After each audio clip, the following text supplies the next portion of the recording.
When scientists began tracking the health of 268 Harvard sophomores during the Great Depression, they had one main objective: to identify predictors of healthy aging.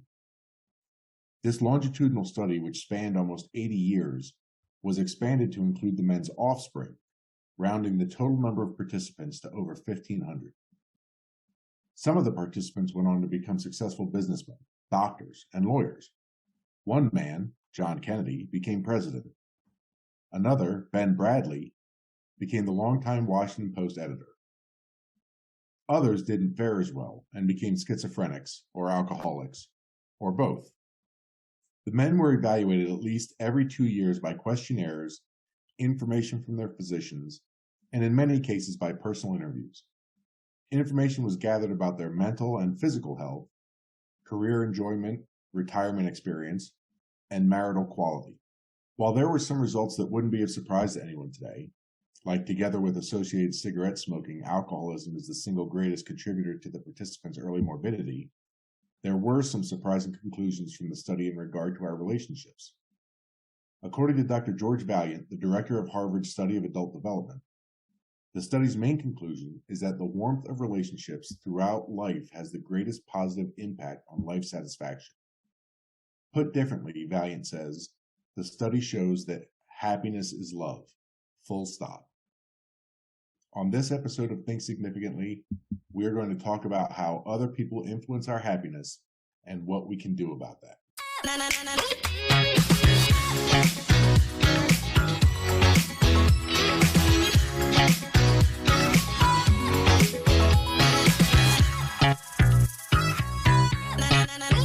Hello, everyone. We're happy to be back with you after our brief hiatus. I'm Pete, and you all know my delightful co-host, the person that always brings a smile to my face, the one, the only, Melissa. Oh, hello, everyone. Hi, Pete. Well, since we're talking about how others influence our happiness, that was appropriate. Thank you so much. I do occasionally try to stay on message. Occasionally, yes. Occasionally, so yes. I'm making an effort. It'll dissipate quickly, I'm sure. But for right now, I'm right there. Okay. So this month, we're going to be talking about happiness. What is it? Is it a feeling? Is it a state of being? How do we get it? What do we confuse it with? What are some obstacles that keep us from it? And for today specifically, how do others impact it? I'm very eager to discuss this because a lot of our happiness is relative, pun totally intended, to how we relate to others, how we compare ourselves to others, our perception of how others sees us. So the list goes on and on. Okay, yeah, it absolutely does. And let's start, as is our habit, with a definition of happiness.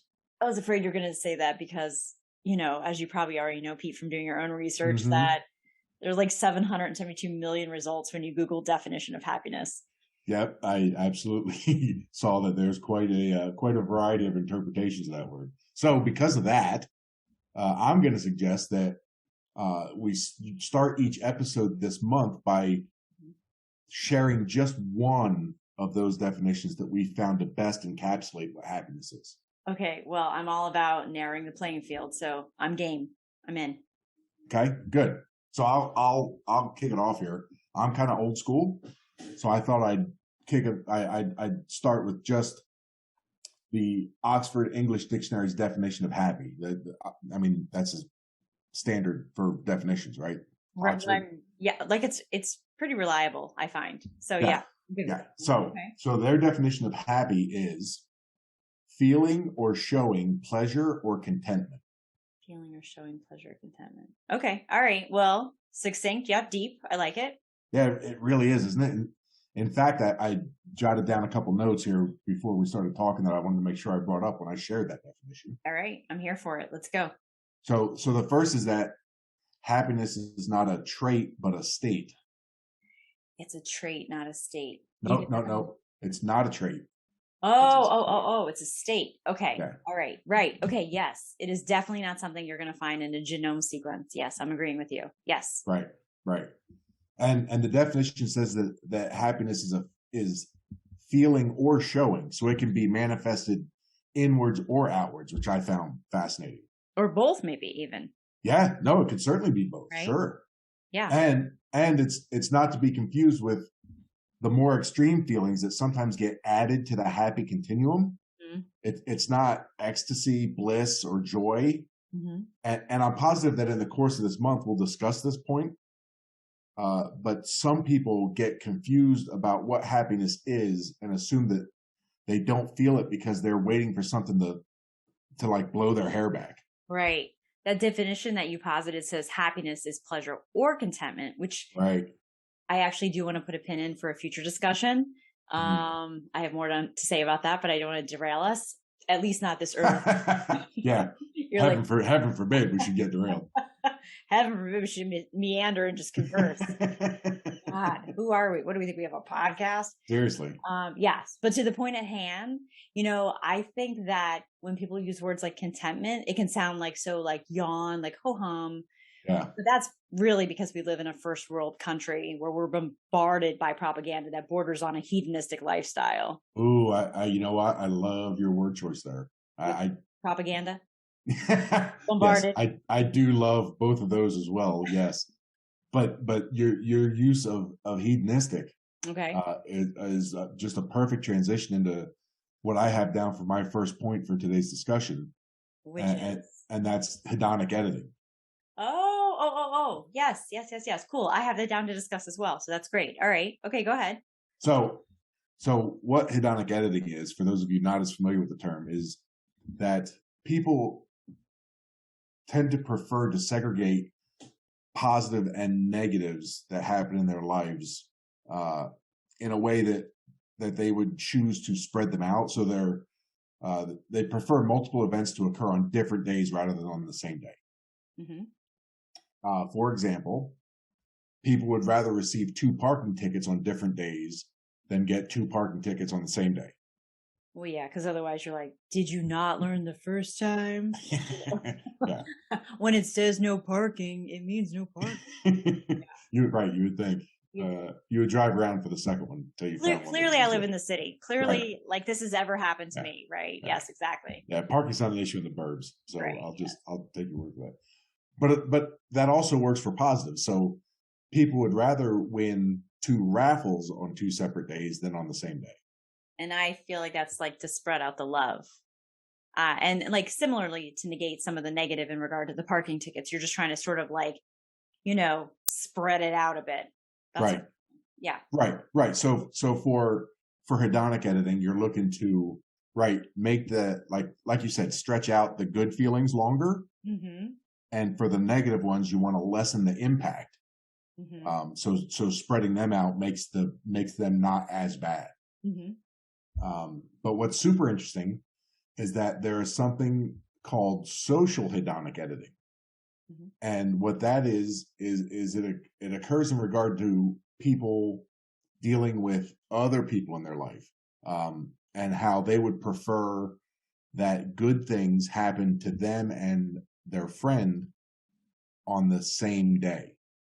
Okay. So I got to do an example clearly to make sure this. Yeah. So, yeah. Hold on a second. Right. So basically what you're saying is you would be most happy if you and I won the lottery on the same day versus you winning it today and me winning it like 2 months down the road. Right. According to research, I would be. Yes, that's correct. So is that so that you don't get stuck picking up the check for like 2 months until I get my own windfall? Because now I see you as Mr. Big Money, not to be confused with Mr. Big. Is that a Sex and the City reference? Look, I'm told it is. Look at you. Look at you pulling out pop culture. I don't even know you anymore. I don't even know what Sex and the City is. I just know those 2 things go together. You're just sprinkling that in, huh? Okay. I'm trying so hard to make it look like I'm of this generation. Yes. Like I watch TV or something. Yeah. Right. Yeah. Well, I'll tell you that research says that the rationale behind it is to establish a common rapport with someone else. Okay, I can see that. So it now becomes like another data point of intersection. It increases what we've talked about previously on another episode about consubstantiality with each other. So we have the same friends, we went to the same college, we majored in the same major, and now we've both hit the lottery and we're going to be shopping for yachts together. Oh, I can't see you buying a yacht, Melissa. No. No. Why? you would have that lump sum locked up in investments as soon as they handed you that big Ed McMahon Publishers Clearinghouse size check. Oh, say moi. Wow. Is that, you know? I was using some French, but yeah, no, like me. It is me. You've seen me. I've been seen. Yeah, but that was a good one. All right. Well, ladies and gentlemen, look forward to Pete and all his French pronunciations coming up. Yeah. All right. Okay. Well, interesting you brought that up because speaking of French, here we go. I want to bring up the Diderot effect. You familiar with that? I actually am, yes. Okay. So I feel like it might come off as a bit of a stretch in this episode on how our friends influence our happiness. But if you will indulge me, I can easily tie this in. Always. Because we never said that our friends have to positively impact our happiness. You're absolutely correct. That is a true statement. And let me just hit the button here, initiating. Melissa shows her dark heart sequence in 3, 2, 1. Go ahead. It's in every episode, isn't it? Yeah. Like I want to say I'm sorry and also you're welcome because I do bring a certain je ne sais quoi to the podcast. I would otherwise be absent without my point of view. No, I couldn't agree more. And I am actually so intrigued to hear how you're going to tie this in. All right. Well, it's not too far of a stretch. So the Diderot effect, for those of you who need a refresh, is named after a French philosopher named Denis Diderot, who after living his entire life in poverty is offered quite a handsome sum of money by Catherine the Great, not just Catherine the Good, in exchange for his library. Right. Yes. Right. His whole library, she's going to give him some money. She's going to pay him. And Diderot was the founder of L'Encyclopédie. Is that... Just wait for Pete to speak French. It's coming. Is that good? It's good if you took German in high school. Yeah. Oh, sweet. So I'm good. Our folks in France, we just lost those 5 listeners. I'm sorry. Oh, I'm so sorry. 10 native French speakers. Yeah. Oh boy. Okay. Yes. I apologize. He founded that thing. Yes. Repeat. Yes. Yeah. And of course, as you can imagine, as someone who owns a library, was notoriously well read. Right. As you could imagine, that library was quite something. So he agrees to the exchange, and when he gets his money, he decides he's going to buy himself a new scarlet robe. Which just stands to reason. I mean, if you're going to have this huge, impressive library, it doesn't really count if you don't have a robe. Yeah, but the point is, Pete, is he doesn't have the library. Well, yeah, that's true too. I hadn't considered that. Yeah. He was supposed to. He missed the boat on that. Yeah, ships passing in the night. That's right. Yeah, exactly. So he sells his library, gets the robe. Right, but instead of being all happy with his new scarlet robe, right, he starts comparing it to his other belongings. You know, now his slippers don't match the robe, and on and on. Mm-hmm. And he begins to acquire more and more, until eventually he's swimming in excess. And debt. And dissatisfaction. Yes. And while you think this is a cautionary tale about thinking that material possessions will make you happy, it really is about always thinking that the next thing is what's going to make you happy. Right? Because he was like, oh, if I can only get a robe. And then he's like, oh, if I could only get some slippers. Yeah, right. Right. It was always just out of reach. Right.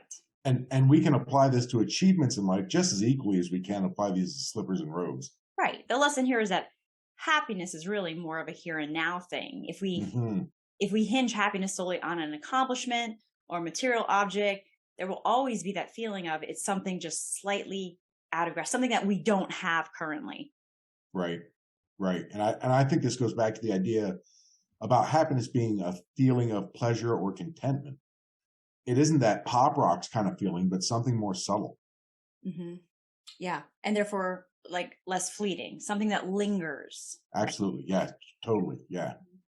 So the idea of happiness always being around the next bend makes me think of something a bit tangential, shocker, but also definitely relevant to the conversation. And that is toxic productivity. Right? Oh, okay. Coming. I know we talked about it, right? Yeah, we did.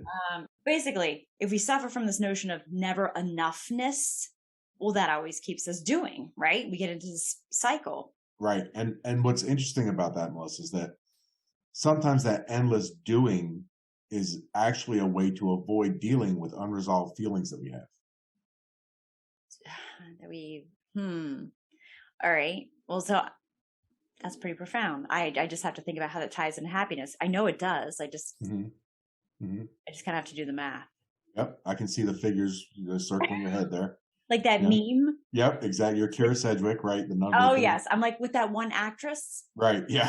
Who's married to Kevin Bacon. Right. That one. Yep. That's the one. Yep. Yeah. So make sure just, carry the one, square the root and square the root. Yeah.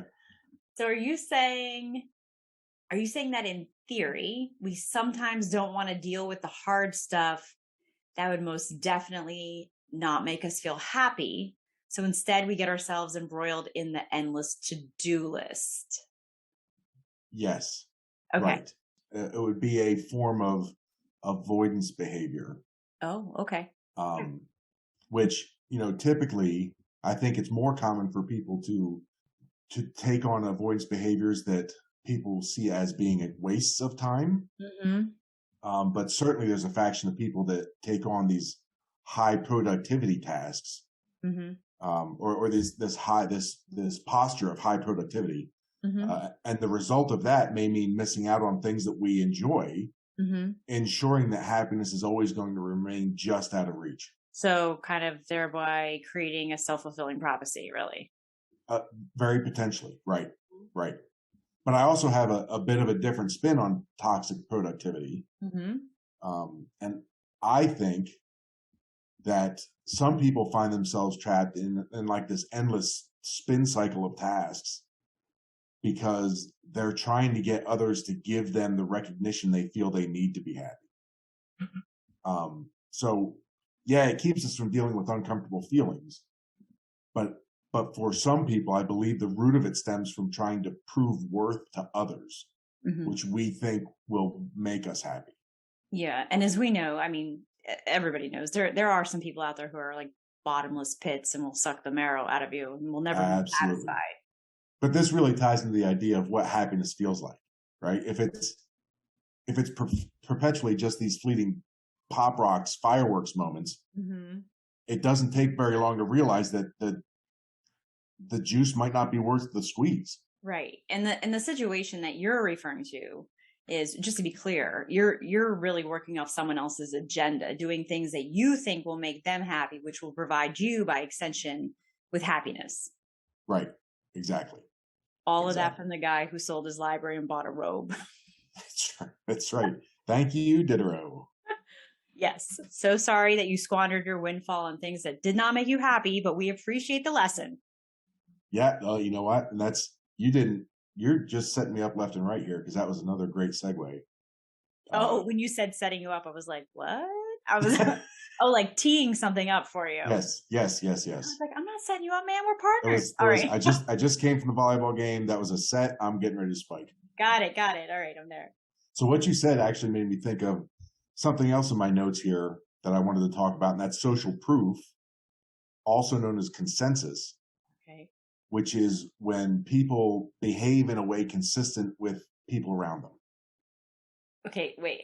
This is a hard connection for me to make. Diderot made you think of this? Because my takeaway is that I don't want to do what Diderot did. No, right. No, we don't want to do what Diderot did. But I think that Diderot had his perception of what was making other people happy, and he was looking to mimic that. I think he assumed that happiness came in the form of possession, in the form of a robe. Oh, I see. I got you. He's it's keeping up with the Joneses. That's precisely, yes. That's a great way to, right. Exactly. Okay, got it. And social proof is one of Robert Cialdini's 6 principles of persuasion. But I think it is really applicable here in regards to happiness. Oh yeah. The guy. Oh yeah. He's the guy about all persuasion, right? Very big in marketing and advertising. Yeah. Right. Yeah, I can see where you're going with this, because sometimes we are looking around to gauge what is making other people happy, to kind of get ideas of our own. Why the hell do you think Pinterest is so big, right? No, that's exactly right. Yeah. Right. Yeah. In a world where our lives are concocted to be part of our social media streams. Now, I didn't say that See, this is where it gets tricky. Is I didn't say that other people had a beat on happiness, just that we tend to take our cues from other people in regard to everything, right? In regard to, whether we're wearing shoes in a restaurant or, driving in the out lane or, all these things. Wait, what? Yeah.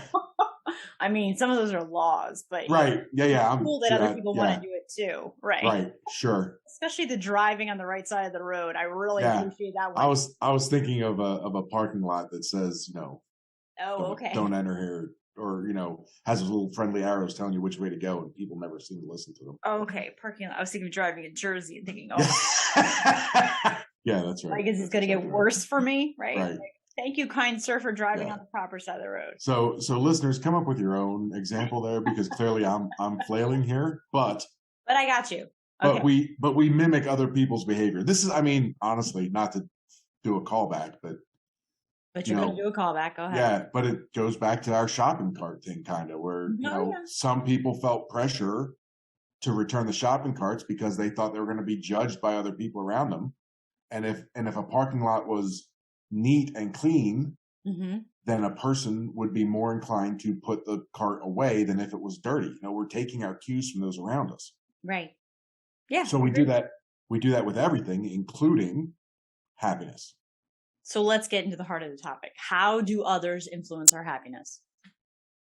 Well, I don't think it's going to come as a surprise to anyone that research shows us that the people you choose to spend your time with have an effect on your mood.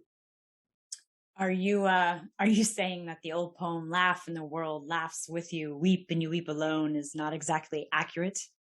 Well, I'm not saying that, but research is saying that. Yeah. All right. Well, let's hear what you got. Show me your cards, Pete.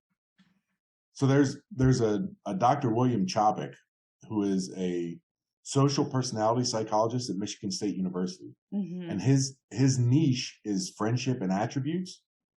Dr. Chopik conducted research that indicates that friendships have a bigger impact on a person's happiness than any other relationship. Yeah, I came about him when we were doing Five Guys. He was on my list. We didn't bring him up then because I think we had 5 billion other things to talk about. As usual, right? Yeah, I left him on the cutting room floor back then. But yeah, he's definitely relevant for this discussion. And just to be clear, by friendships, we are defining those as how we normally couch them, right? Like relationships that we choose to participate in because of the way that person makes us feel. Yes, that's correct. Okay. That's correct. So Dr. Chopik conducted 2 studies in which he interviewed nearly, listen to this, 280,000 people on friendships, and found that friendships became especially important as we grow older. I feel like you needed to be more emphatic with that, like sort of like a Back to the Future 1.21 gigawatts, like 280,000 people. Because as a researcher, I'm gonna tell you something. I don't want to interview 280,000 people. That's a lot of folks to chat with. Yeah, I wouldn't want to distribute that many surveys, let alone talk to people. Right. And by the way, 1.21 gigawatts, that's 2 pop culture references for you in one episode. And I am beside myself. I know. I'm pretty proud of myself. Yes. Well, I see how happy they make you. And so I'm all grown up. Taking my cues from you. So for the record, I have seen Back to the Future. Oh, yes. Okay, good. I'm surprised. Yeah. Once upon a time, I had more time in my life to do things. Okay. All right. Okay. But to your point, that makes sense to me because the nest gets a little emptier, right? And because you have pulled your head out with age and realized the value of friendships and what they bring to your life. Yeah. And it's also, I mean, as you get older, you think about, when you retire, you're used to being around how many people at work. Right. And now you're not around them anymore. And, you're used to taking your kids to sporting events and hanging out with other parents. And now your kids are grown and gone. So like your social circle definitely shrinks. Right. And those friendships become so much more important. I think that's what I'm saying when I was saying like the nest gets a little emptier. Like all not just home. I usually associate just with home, but your whole sphere just sort of shrinks. Yeah. Yeah. Absolutely. Agreed. Yeah. But he also noted that there are some differences in how friendships operate between men and women. So women who participated in the study reported more support and less stress from their friendships than men did. And the positive impacts were much more profound for women than for men. Specifically, that the health and happiness benefits of friendship were overall more pronounced among women compared to men. I mean, this totally makes sense to me.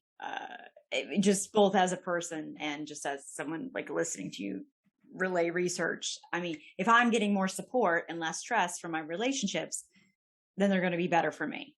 Mm-hmm. But I have a question. I don't know if you have the answer to this. Let's say, so do we know if his study was just women with women as friends, or are we saying that the same conclusions hold true for women who have men as friends? Oh, that's a really fascinating question, and I don't know for sure.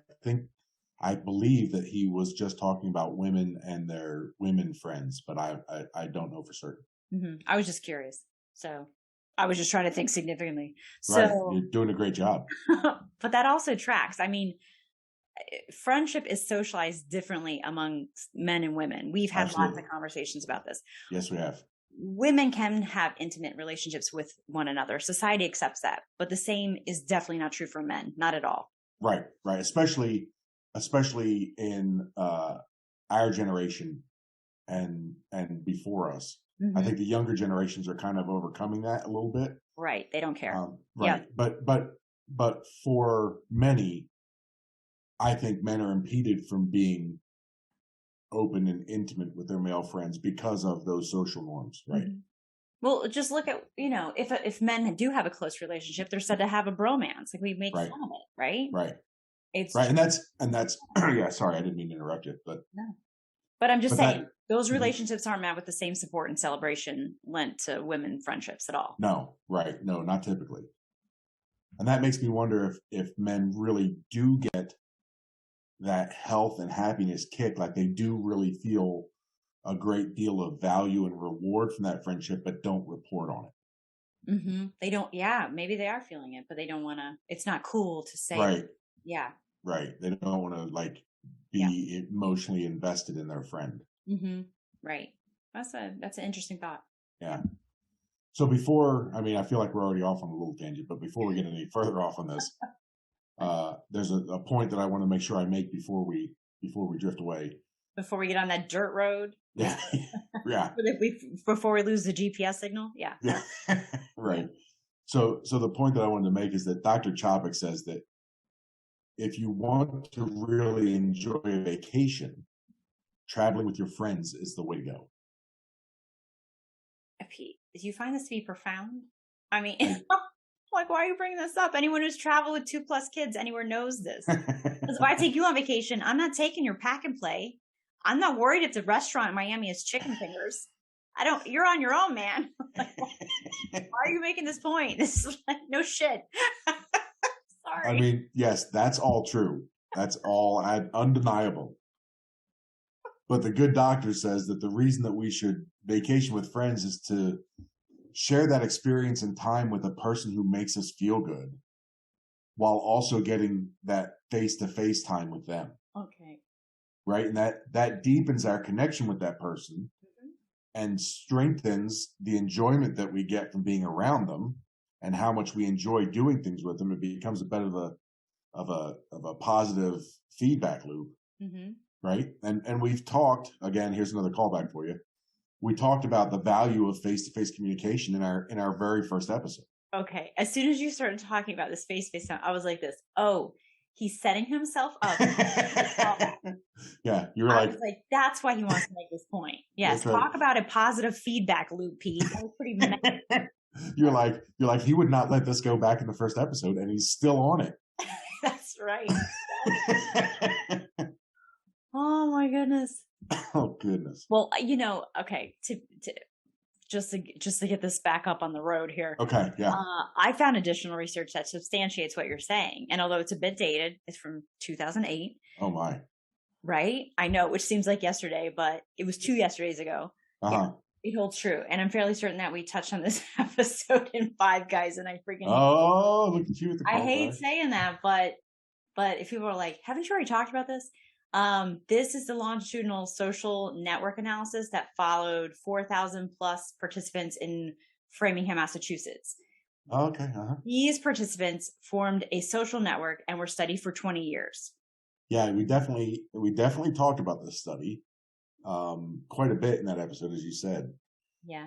I don't remember if we said it by name. I don't think we did. I don't recall. Yeah. But this is the study where we talked about,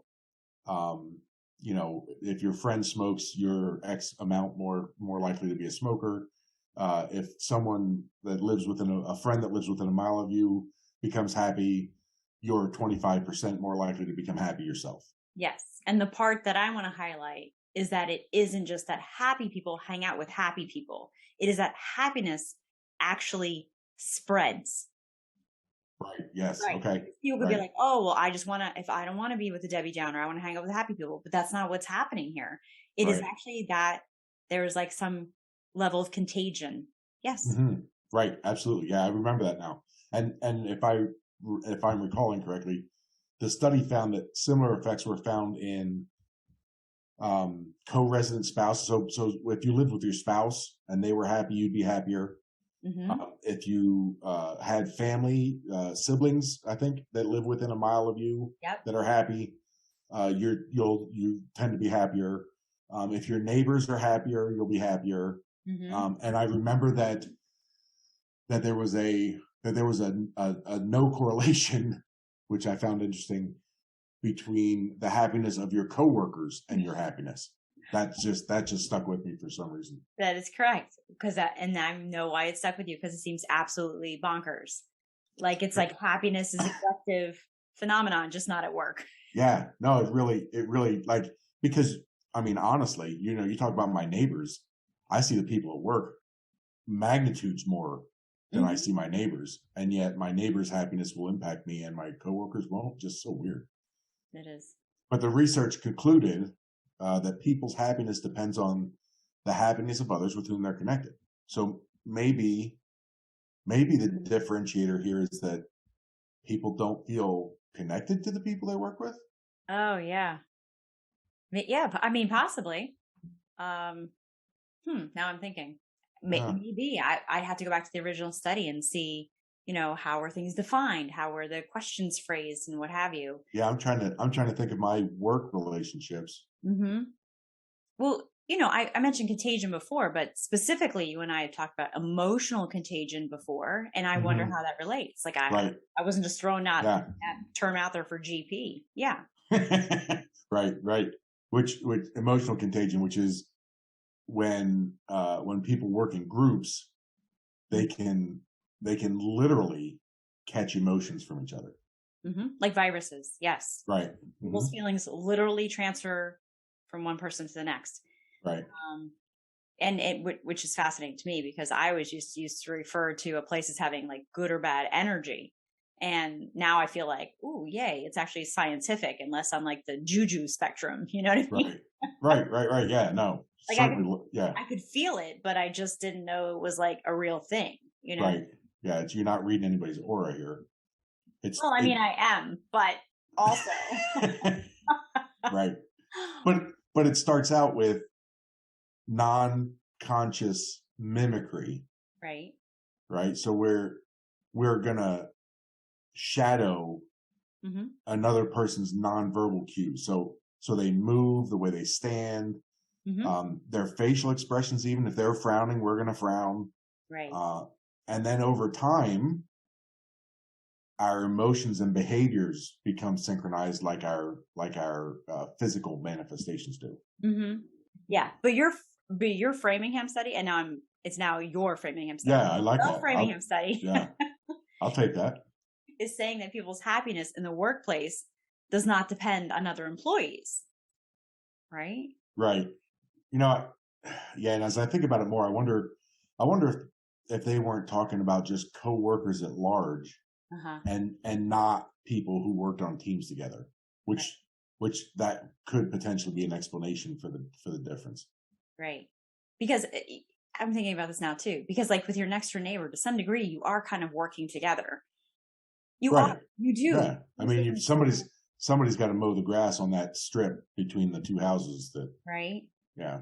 Or pick up the recycling, or I don't know. Or when my leaves blow into your yard, I need to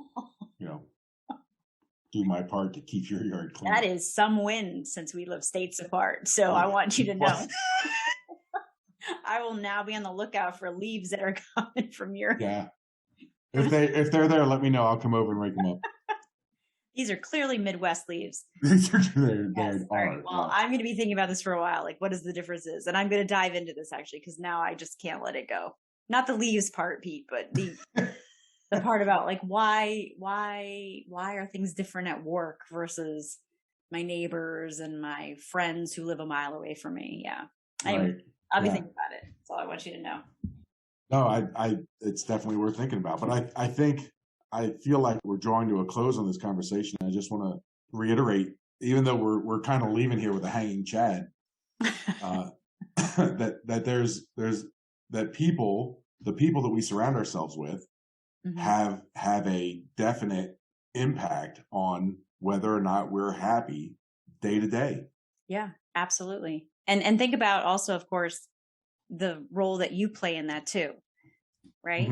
Because oftentimes we're like, oh, these people make us happy. We have to think about our role in this too. What are we doing to influence other people? Sure, especially as we just talked about. Right. If I'm walking around with a smile on my face, you start mimicking me. No, I'm in HR. I'm going to get you. I'm going to see if you're in a drug testing position, and I'm going to. That's right. That's exactly it. But that's just me. Yes. Yeah, I feel like we've drifted away now. So what do you say? To put a pin in this now. Yeah. Yes. All right. What do you say we wrap it up? So Pete and I would love to continue this discussion with you while we wait for his drug results. Check us out on the social media. How do you define happiness? What are the core components of it for you? How do the people in your orbit influence your happiness? And more importantly, how are you influencing their happiness? Yes. Reach out and share with us. You can find us on the Twitter. Thanks, Elon Musk. And Instagram at ThinkSigPod, and on Facebook and LinkedIn by searching for Think Significantly. If you enjoyed our conversation, please invite your curious friends to listen. Melissa and I will be back next week to discuss another fascinating aspect of happiness. Until then, we encourage everyone to think significantly about the world around you.